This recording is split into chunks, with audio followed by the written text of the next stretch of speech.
কত দোকানে আপনি বাকি খেয়েছেন, টাকা দেন নাই, আল্লাহর দরবারে আসামি হয়ে আপনাকে দাঁড়াতে হবে। প্রত্যেকটা দোকানের হিসাব আপনাকে দিতে হবে, এরপরে আপনার জান্নাত। কিসের নামাজ? ওই নামাজের আল্লাহর কাছে 5 পয়সার দাম নাই। তোষা করা বন্ধ করে দিচ্ছে কিছু মানুষের জন্য।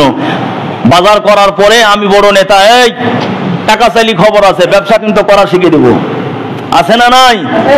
এইসব নেতাকে কিয়ামতের দিন আদালতে দাঁড়াতে হবে।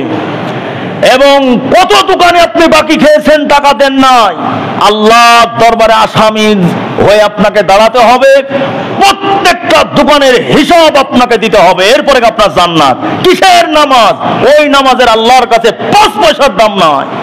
আপনি পরের দোকানে টাকা দেন নাই, ব্যবসা নষ্ট করে দিয়েছেন। আল্লাহ রসুল কে আপনি যদি ভালোবাসতেন, তাহলে রসুল সাল্লাল্লাহু আলাইহি ওয়াসাল্লামের গুণ আপনার ভিতরে থাকতো। রসুল সাল্লাল্লাহু আলাইহি ওয়াসাল্লাম তো বলবে, আমি তো ব্যবসা করেছি, আমার কাছ থেকে তুমি আদর্শ গ্রহণ করো নাই, অতএব তুমি আমার উম্মত না। রাসূল সাল্লাল্লাহু আলাইহি সাল্লাম ব্যবসা করেছেন, সেই ব্যবসা